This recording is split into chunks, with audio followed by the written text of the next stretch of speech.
if you, it's kind of hard for me to do it with the book, so I don't want to lose you.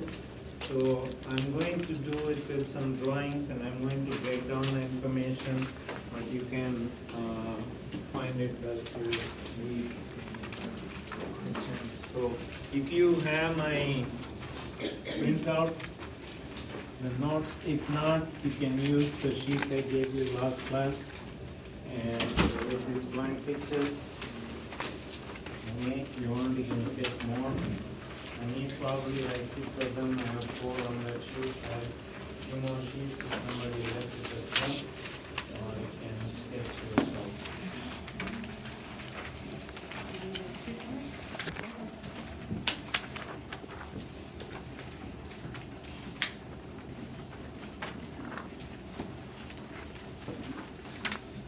You can join me with sketching one like this.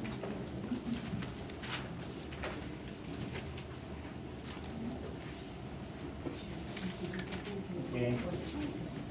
First of all, we are going to see the steps in digestion.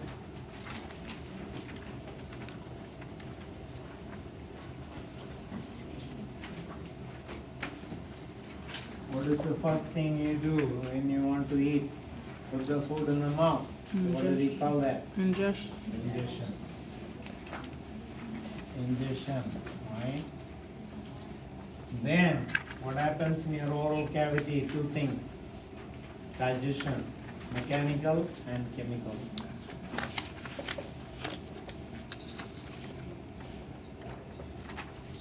Who does the mechanical digestion? The teeth. With the help of the tongue pushing the food all around, side to side. And chemical digestion. Who starts your chemical digestion?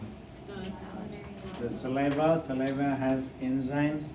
Your salivary glands produce saliva, which is full of enzymes, salivary amylase, and the tongue also produces some enzymes. We'll see that later.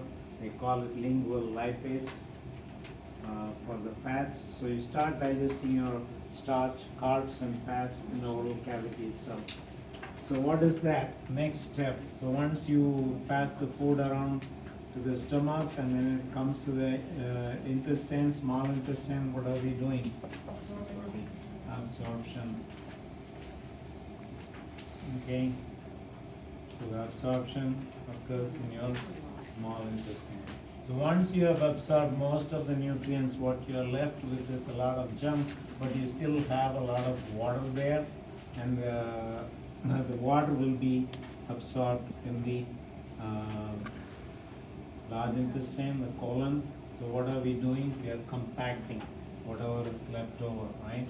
So the next step is your compaction. So now we are done at the end. Now we can eliminate the waste, excretion or defecation. So these are the 5 major steps involved in digestion. Right. Now we are going to see what do you call the food. When you put the food in the mouth, the saliva has mucus also. The mucus helps to stick the food and make it kind of roll it into a ball. Not really a ball, kind of something like a ball. So we call the food in the oral cavity as bolus. Like a ball bolus. Then it drops down the esophagus very quickly. And in the stomach, it's going to become like a paste, like a slurry or a puree or something. We call it the chyme. And the chyme then goes through the process of absorption, compaction, and it ends up as feces. That gets eliminated.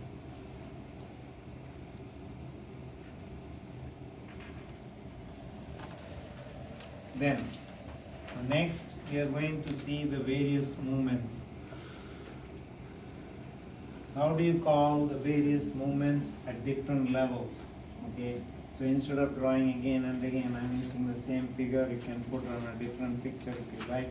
If you have the printout, already I've done it for you. In the esophagus, we call it peristalsis. The oral cavity, what do you call? What happens there? There are two things. One is chewing, one is swallowing. You chew, then swallow. So the chewing is called mastication.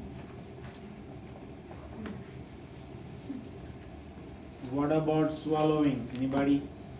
Deglutition. Think of gluten, you are removing the gluten, something like that. Deglutition. Swallowing is going to be deglutition. Deglutition. Deglutition. Then it's followed by peristalsis. Peristalsis is like a squeezing type movement where you just push like a toothpaste out of the tube. When it comes to the stomach, remember how many layers of muscle we have? The third layer makes the food the kind to churn. So we have a churning motion. And when it comes to the small intestine, we will call it segmentation. I'll tell you why. Your small intestine temporarily forms little tiny segments.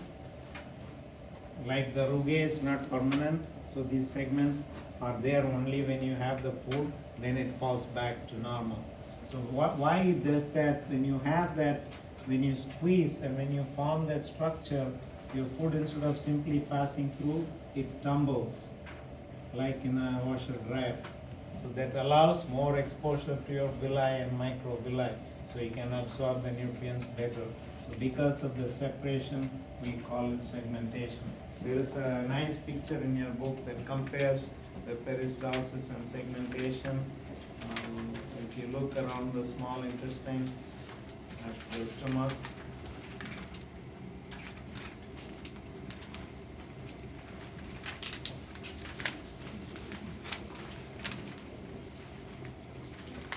page 977, you can see side by side peristalsis and figure number 25, 26. So you can see the difference. Then, if you want to go to the very last page where you see the colon, a couple of more pages.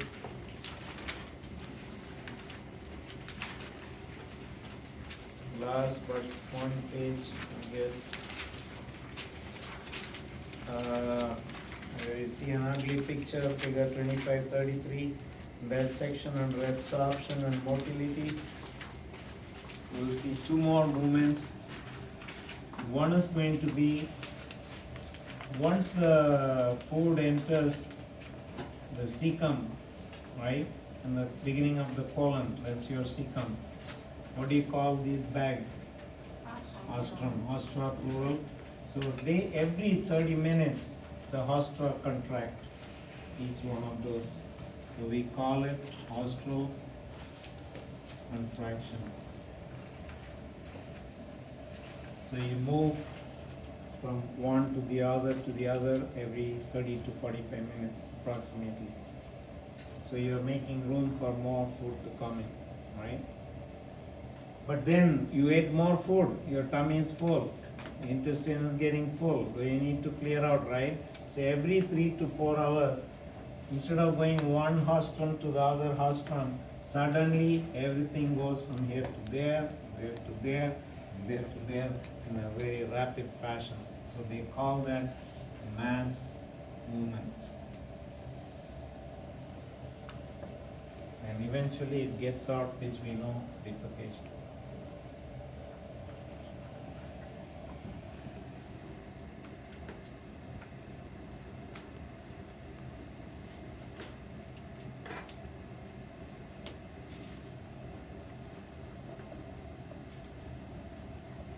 Now the hard part is the enzymes.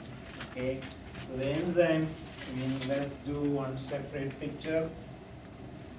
What is produced, what it does. We have a lot.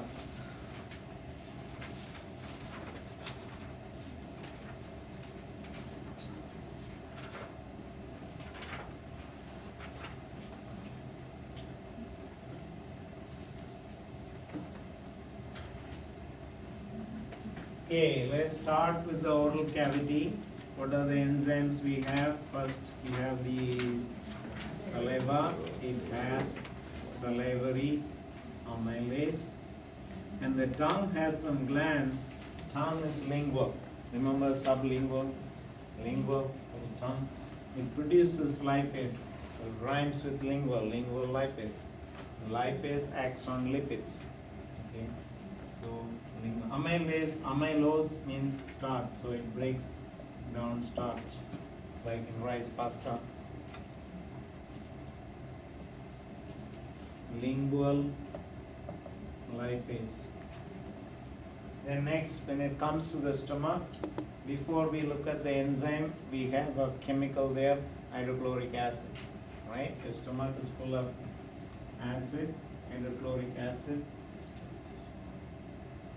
The pH is around 0.8 to 1. It's highly acidic. It's almost pure acid, but your stomach is protected because the mucous membrane is basic. It's the opposite, so it neutralizes the effect. Unless you drink too much of alcohol or too much of spice or whatever, that ruptures and hurts those layers.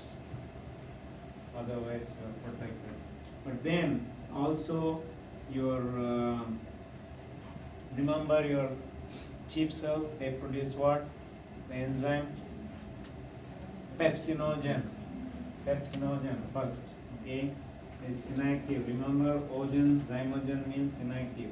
The hydrochloric acid activates it into pepsin. It splits the long protein into two halves, then you get the active pepsin.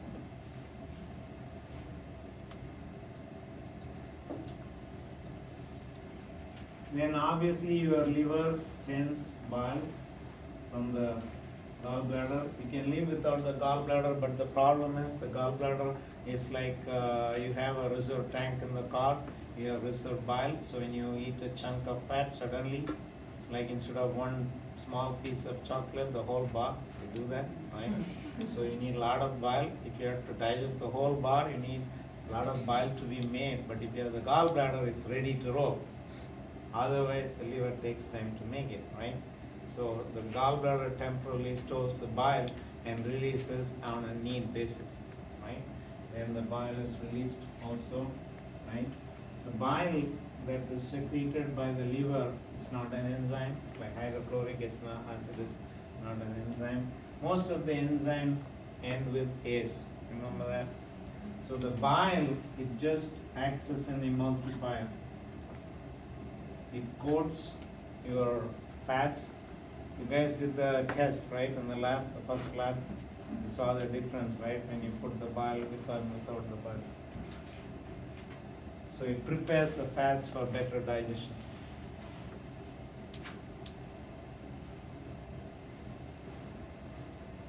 Also, your stomach, the chief cells make, besides pepsinogen, gastric. Remember that? Lipase. So your fat starts digestion in the mouth, continues further digestion in the stomach. Fats are lipids, right? Now, you broke down this sugar, starch into smaller sugars or smaller chains, but you need to break it down more. And also you drink milk. What do you have in milk? Lactose. Okay. What do you have in table sugar? Sucrose. And what do you have in grains? Maltose.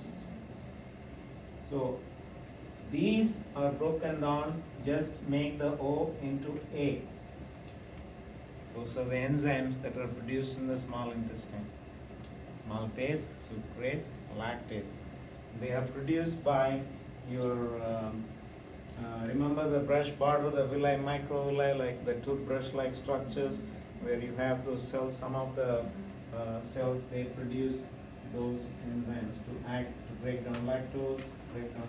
Your lactose is made up of glucose and galactose, so you will release. Sucrose is made up of glucose and fructose, so you will release them. Maltose is made up of glucose and glucose. So all the enzymes break them down, so they free up the sugars. The bottom line is you need to have glucose to get your ATP, the energy. Remember the glycolysis and all of that, so that can happen. So either you will release glucose or you will modify. There are enzymes that can modify these other sugars, or they'll be used for other purposes. Alright, then the intestine, what do we use to refer to the intestine, like gastric, hepatic, entero, right? There is an enzyme called enterokinase. Okay, remember that, enterokinase. You will need this. What are we missing here below the stomach? Diaphragm. The organ. Pancreas. Alright, let's put the leaf there. Pancreas looks like a leaf. Right? This pancreas has a bunch of enzymes. Okay, you have to make a long list here. Pancreatic, P for pancreatic. Okay, so if you have the printout, you have all the names. If I miss anything, Savannah, tell me. That's because it's 748, whatever my hard drive remembers. Pancreatic amylase, again amylose, starch, further breakdown. Pancreatic lipase, right? Then you also release some inactive enzymes, meaning zymogens, like your pepsinogen. That's going to be chymotrypsinogen, trypsinogen. Obviously, they will be activated later. Right now, they are inactive when it is coming from the pancreas. This is all the pancreatic juice cocktail, right?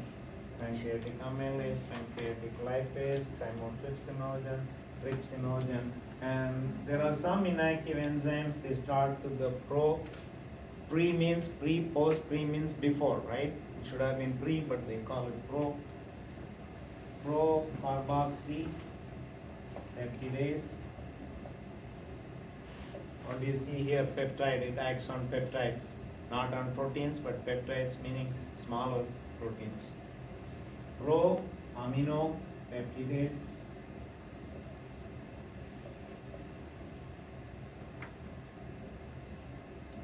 Again, it's inactive. When you see the ogen, pro means it's an active enzyme. When it becomes activated, you won't see that. And there is another one that's produced by the same cells that produce these enzymes. It's called dipeptidase in the small intestine. Di means two. So that will work only on 2 amino acids. So what are we trying to do? We're taking a 100 amino acid long protein, start breaking it down. So let me just do this here, okay? But before I go there, we have to activate this, right? First, all the ogens and proas to disappear. Who does that? Remember this enterokinase?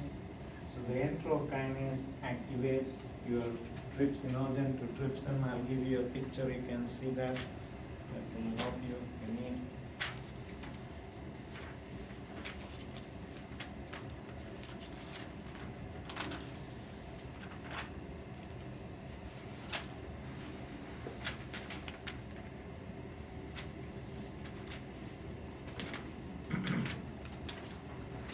Okay, page 973, figure 2523.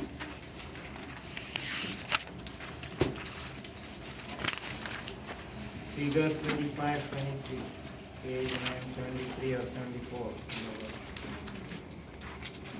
You'll see the activation of pancreatic enzymes, right?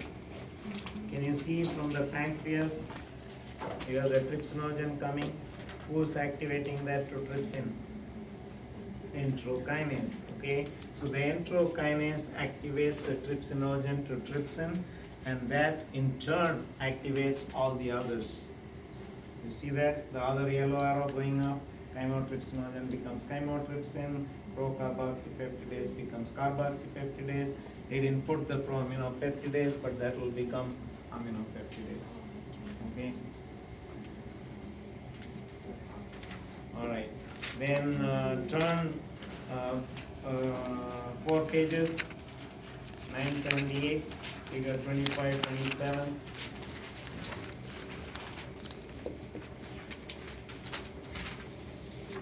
Now you see inside the small intestine all these other enzymes. See that? Sucrase, lactase, maltase, and all of that.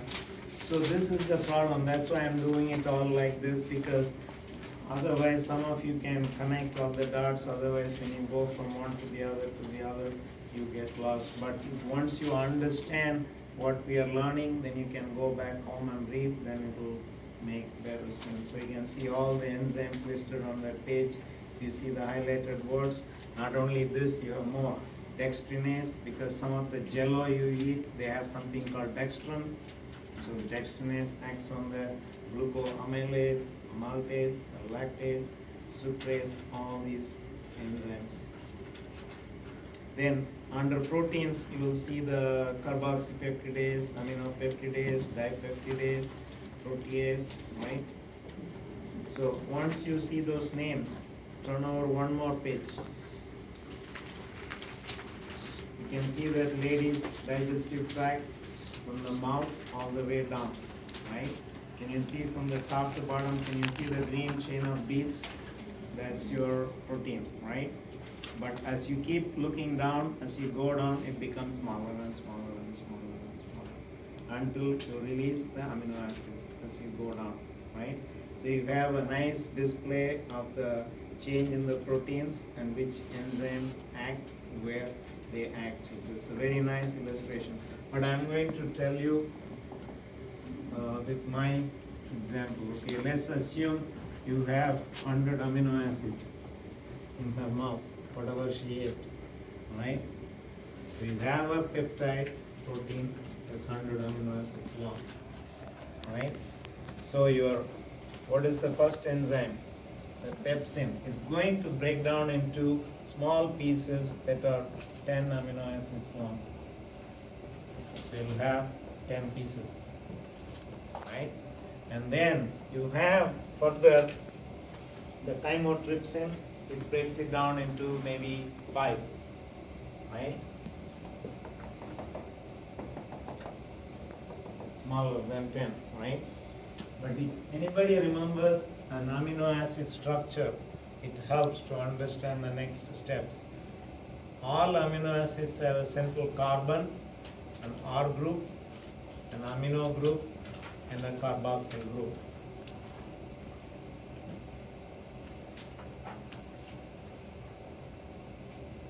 So if you are going to have 5 amino acids, what will happen? I'm going to put A and C for amino and carboxyl. Okay? So if you take one amino acid, another amino acid, another amino acid, another amino acid. So if you take one of this, it's going to look like that, but 5 of them. Does that make sense? Now what is the next enzyme you have? Carboxypeptidase. That tells you is going to start acting on the peptides, but from the carboxyl end. Okay? So you will be removing the amino acids one at a time from this end. What about the other enzyme? Aminopeptidase. That's going to start working from this end. So how many amino acids you have now? 3. So one more time, you remove from this end the carboxyl end of the chain, then you will be left with 2. So what is the next last enzyme we have? Dipeptidase acts only wherever you see 2 amino acids. Now you release the amino acids. That's what they have shown there. Okay. So all these enzymes they do in a stepwise fashion, starting from the stomach all the way down to the small intestine. So you need to put this all in a picture in your mind. Where are my carbs getting digested? What are the enzymes you need? Where are my proteins getting digested? Where are my fats getting digested? So you need to separate them out. So if you want, you should make 3 pictures like this. One do just the sugars, carbs. One do just the fats. One you do just the proteins. And then you can understand better. All this needs time. Otherwise, how are we going to do this? Then under nucleic acids, you have the nucleases, nucleosidases, phosphatases. So there is more to break down the nucleic acid. Okay.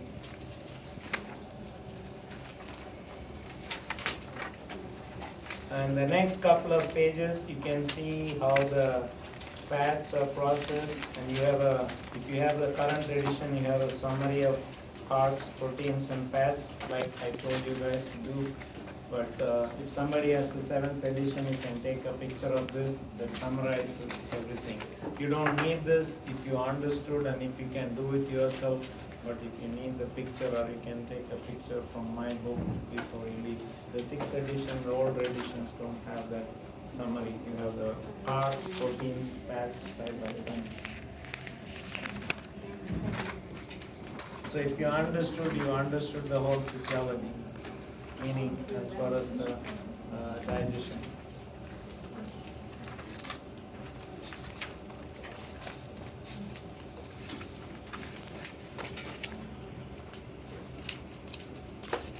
We still have to do some hormones. We need to look at the composition of the bile. We need to look at the composition of the saliva.